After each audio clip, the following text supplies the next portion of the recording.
Whether you like it or not, radical transparency and algorithmic decision-making is coming at you fast, and it's going to change your life. That's because it's now easy to take algorithms and embed them into computers and gather all that data that you're leaving on yourself all over the place, and know what you're like, and then direct the computers to interact with you in ways that are better than most people can. While that might sound scary, I've been doing this for a long time, and I have found it to be wonderful. My objective has been to have meaningful work and meaningful relationships with the people I work with, and I've learned that I couldn't have that unless I had that radical transparency and that algorithmic decision-making. I want to show you why that is. I want to show you how it works. And I warn you that some of the things that I'm going to show you probably are a little bit shocking. Since I was a kid, I've had a terrible rote memory. And I didn't like following instructions. I was no good at following instructions. But I loved to figure out how things worked for myself. When I was 12, I hated school, but I fell in love with trading the markets. I caddied at the time, earned about $5 a bag, and I took my caddying money and I put it in the stock market. And that was just because the stock market was hot at the time. And the first company I bought was a company by the name of Northeast Airlines. Northeast Airlines was the only company I heard of that was selling for less than $5 a share. And I figured I could buy more shares, and if it went up, I'd make more money. So that was a dumb strategy, right? But I tripled my money. I tripled my money because I got lucky. The company was about to go bankrupt, but some other company acquired it, and I tripled my money. And I was hooked. And I thought, this game is easy. With time, I learned this game is anything but easy. In order to be an effective investor, one has to bet against the consensus and be right. And it's not easy to bet against the consensus and be right. One has to bet against the consensus and be right because the consensus is built into the price. And in order to be an entrepreneur, a successful entrepreneur, one has to bet against the consensus and be right. I had to be an entrepreneur and an investor. And what goes along with that is making a lot of painful mistakes. So I made a lot of painful mistakes. And with time, my attitude about those mistakes began to change. I began to think of them as puzzles, that if I could solve the puzzles, they would give me gems. And the puzzles were, what would I do differently in the future so I wouldn't make that painful mistake? And the gems were principles that I would then write down so I would remember them that would help me in the future. And because I wrote them down so clearly, I could then eventually discovered I could then embed them into algorithms. And those algorithms would be embedded in computers, and the computers would make decisions along with me. And so in parallel, we would make these decisions. And I could see how those decisions then compared with my own decisions, and I could see that those decisions were a lot better. And that was because the computer could make decisions much faster, it could process a lot more information, and it can process decisions much more less emotionally. So it radically improved my decision making. 8 years after I started Bridgewater, I had my greatest failure, my greatest mistake. It was late 1970s, I was 34 years old, and I had calculated that American banks had lent much more money to emerging countries than those countries were going to be able to pay back, and that we would have the greatest debt crisis since the Great Depression. And with it, an economic crisis and a big bear market in stocks. It was a controversial view at the time. People thought it was kind of a crazy point of view. But in August 1982, Mexico defaulted on its debt, and a number of other countries followed, and we had the greatest debt crisis since the Great Depression. And because I had anticipated that, I was asked to testify to Congress and appear on Wall Street Week, which was the show of the time. Just to give you a flavor for that, I've got a clip here, and you'll see me in there. Mr. Chairman, Mr. Mitchell, it's a great pleasure and a great honor to be able to appear before you in examination with what is going wrong with our economy. The economy is now flat, teetering on the brink of failure. You were recently quoted in an article. You said, "I can say this with absolute certainty because I know how markets work." I can say with absolute certainty that if you look at the liquidity base in the corporations and the world as a whole, that there's such a reduced level of liquidity that you can't return to an era of stagflation. I look at that now and think, what an arrogant jerk. I was so arrogant and I was so wrong. I mean, while the debt crisis happened, the stock market and the economy went up rather than going down, and I lost so much money for myself and for my clients that I had to shut down my operation, pretty much. I had to let almost everybody go. These were like extended family, and it was heartbreaking. And I had lost so much money that I had to borrow $4,000 from my dad to help to pay my family bills. It was one of the most painful experiences of my life, but it turned out to be one of the greatest experiences of my life because it changed my attitude about decision making. Rather than thinking I'm right, I started to ask myself, how do I know I'm right? I gained a humility that I needed in order to balance with my audacity.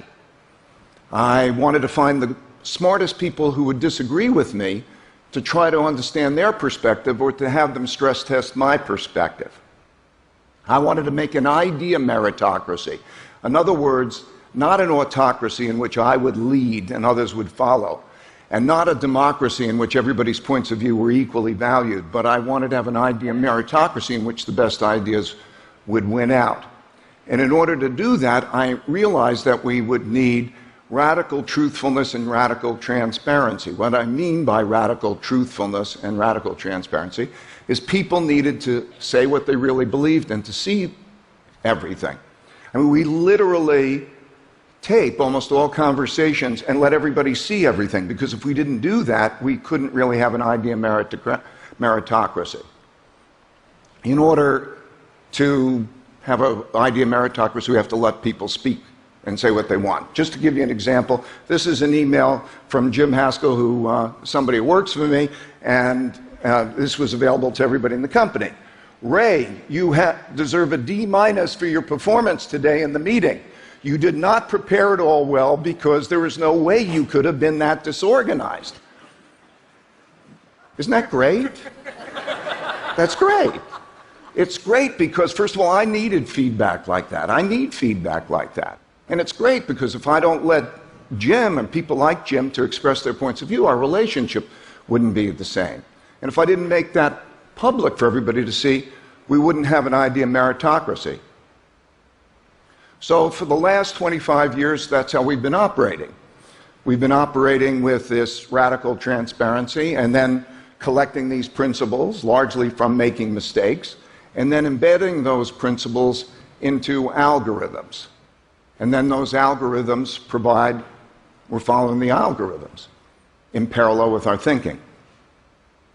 That has been how we've run the investment business, and it's how we also deal with the people management. In order to give you a glimmer into what this looks like, I'd like to take you into a meeting and introduce you to a tool of ours called the dot collector that helps us do this. A week after the US election, our research team held a meeting to discuss what a Trump presidency would mean for the US economy.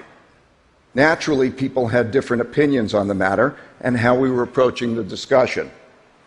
The dot collector collects these views. It has a list of a few dozen attributes, so whenever somebody thinks something about another person's thinking, it's easy for them to convey their assessment. They simply note the attribute and provide a rating from 1 to 10.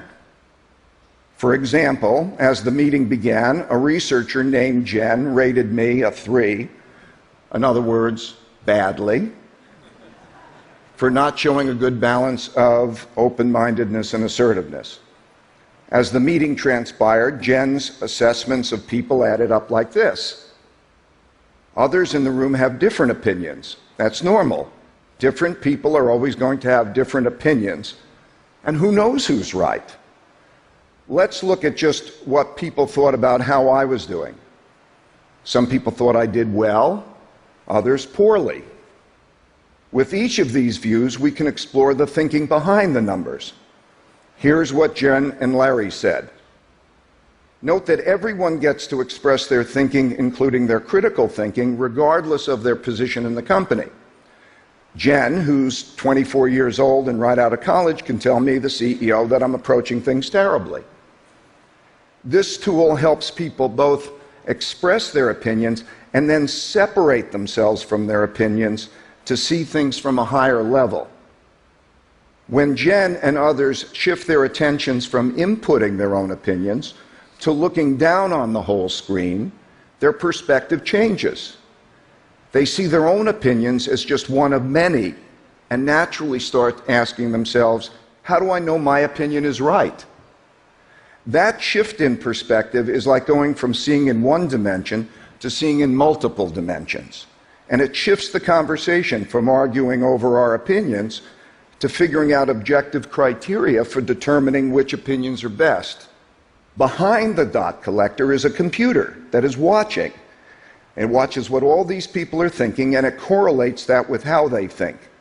And it communicates advice back to each of them based on that. Then it draws the data from all the meetings to create a pointillist painting of what people are like and how they think. And it does that guided by algorithms. Knowing what people are like helps to match them better with their jobs. For example, a creative thinker who is unreliable might be matched up with someone who's reliable but not creative. Knowing what people are like also allows us to decide what responsibilities to give them and to weigh our decisions based on people's merits. We call it their believability. Here's an example of a vote that we took where the majority of people felt one way, but when we weighed the views based on people's merits, the answer was completely different.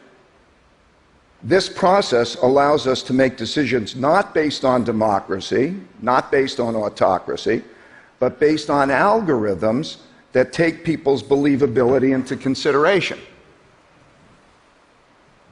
Yup, we really do this. We do it because it eliminates what I believe to be one of the greatest tragedies of mankind, and that is people arrogantly, naively holding opinions in their minds that are wrong and acting on them and not putting them out there to stress test them. And that's a tragedy. And we do it because it elevates ourselves above our own opinions so that we start to see things through everybody's eyes and we see things collectively. Collective decision-making is so much better than individual decision-making if it's done well. It's been the secret sauce behind our success.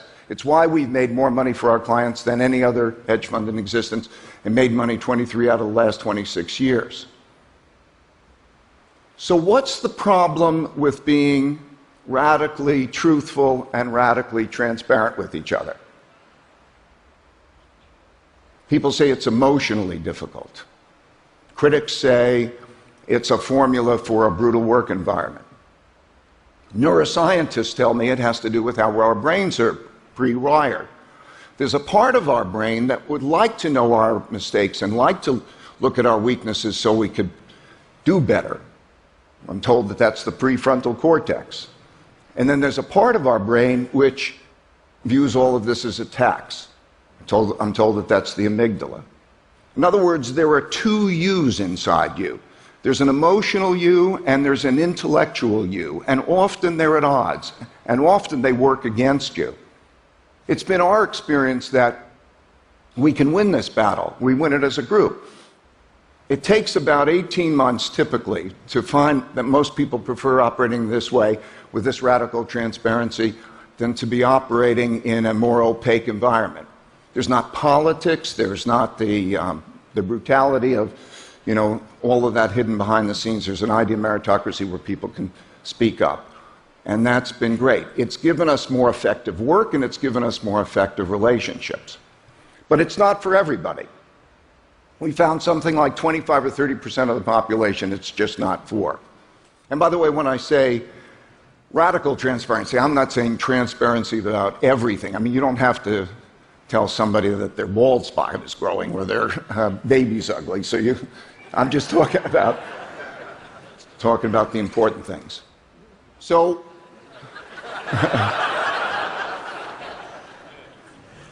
so when you leave this room, I'd like you to observe yourself in conversations with others. Imagine if you knew what they were really thinking. And imagine if you knew what they were really like.